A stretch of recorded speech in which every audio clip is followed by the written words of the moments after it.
मित्रांनो नमस्कार. भगवद्गीता आणि आपलं आयुष्य यामध्ये आपण पहिला अध्याय बघत आहोत आणि या अध्यायाला आपल्याशी कसं जोडता येईल यामध्ये आपण वेगवेगळ्या अँगल्सनी याच्याकडे बघत आहोत. माझं नाव अतुल ठाकूर. मी व्यवसायाने आणि छंदाने ट्रेनर आहे. आमचे लाईफ कॅटलिस्ट तर्फे असंख्य प्रोग्राम्स हे लघु व मध्यम उद्योजक व व्यापाऱ्यांसाठी होत असतात, फॅमिलीसाठी होत असतात. हा व्हिडिओ सुद्धा त्यातलाच एक प्रयास आहे, आपलं लाईफ अधिक बेटर कसं होईल आमच्या अनुभवातून.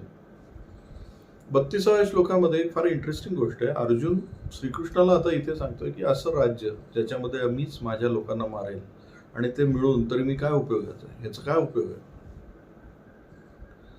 अहो इथे ना मला माणसाच्या लाईफमधला एक खूप मोठा इश्यू, व्यापाऱ्यांच्या सुद्धा आयुष्यामधला खूप मोठा इश्यू किंवा बिझनेस करणाऱ्यांच्या लाईफमधला पण खूप मोठा इश्यू, जे रिलेशनशिपमध्ये शिरतात त्यांच्या पण लाईफमधला इश्यू दिसतो, तो म्हणजे कॉस्ट बेनिफिट अनालिसिस.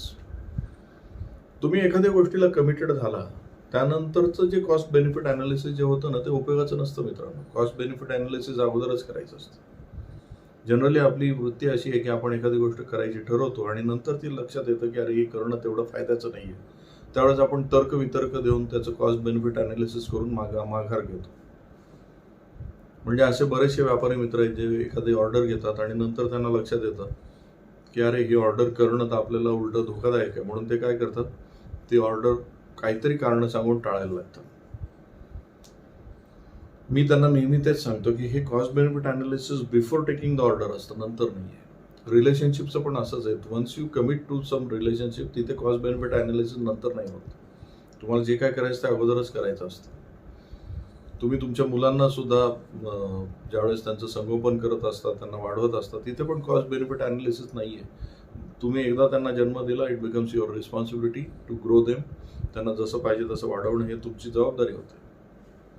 तिथे कॉस्ट बेनिफिट अनालिसिस नाही आहे नंतर. पण माणसाचा स्वभाव कॉस्ट बेनिफिट अनालिसिस हा सतत करायला लावतो आणि जिथे जिथे फायदा नाही आहे तिथे तर्क द्यायला लावतो. आणि बऱ्याचशा वेळा ते तर्क स्वतःच्या फेवरमध्येच असतात, कारण त्याला तिथून पळून जायचं असतं. त्या जबाबदारीतून त्याला एकच मार्ग सुचत असतो, तो म्हणजे पळून जाणं. त्यामुळेच तुम्ही बघा आज बऱ्याचशा रिलेशनशिपमध्ये इश्यूज आहेत. बरेचसे उद्योगधंदे स्वतःच्या कमिटमेंट पाळू शकत नाही आहेत किंवा त्यांना असं वाटतं की हे कॉस्ट बेनिफिट अनालिसिस पूर्वी न करता आत्ता करणं आवश्यक आहे, प्रत्येक मोमेंटला करणं आवश्यक आहे. नाहीतर अर्जुनाला युद्धभूमीमध्ये येण्याच्या अगोदर ह्या सगळ्या गोष्टी माहिती होत्या. युद्ध करायचंय, युद्ध कोणाशी करायचंय ते पण माहिती आहे. युद्धाचं युद्धामध्ये प्लस मायनस काय होणार आहे हे पण माहिती आहे. त्यानंतर युद्धाचा परिणाम हा कुठल्या प्रकारे लागणार आहे हे पण माहिती आहे. सगळा वाद विवाद, चर्चा, शास्त्रार्थ सगळं करूनच ते इथपर्यंत आलेले आहेत. आणि हे करताना सगळ्या गोष्टीची चर्चा झालेली आहे. यामध्ये कुठेही असा विचार झालेला नाही की युद्ध करायचंच नाही. युद्धभूमीवर आलं म्हणजे यू आर प्रिपेअर्ड. आणि सगळ्या फेजेसमधून झालं. इनफॅक्ट प्रिपरेशनच एकमेकाला मारण्यासाठी झालेलं आहे.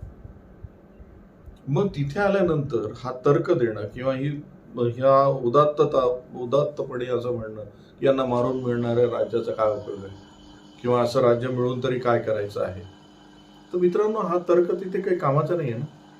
आणि हा आपला नेहमीचा प्रॉब्लेम आहे की आपण असे तर्क द्यायला लागतो. त्यामुळे आपणही हा विचार करायला हवा की अर्जुनासारखे आपण कुठे कुठे अडकलेलो आहोत, कुठे कुठे आपण कॉस्ट बेनिफिट अनालिसिस हे युद्ध प्रसंगात द्यायला लागतो, जिथे आपण द्यायची गरज नाही. तिथे इनफॅक्ट एकच मार्ग आहे, कर्म, जे आपण अर्जुनाला श्रीकृष्णांनी नंतर सांगितलेलं. आणि एक गंमत बघा, इथे श्रीकृष्णांनी एकही शब्द उच्चारलेला नाहीये. अजून अर्जुनाला श्रीकृष्णांनी उपदेश करायला सुरुवात पण नाही केली. He is allowing him to be empty. तो सगळं त्याचं तत्वज्ञान, सगळं जे काही शास्त्रार्थ सगळं शांतपणे ऐकून घेतो. श्रीकृष्णाचं महत्व हे मित्रांनो, listening to what you are dealing with, शांतपणे.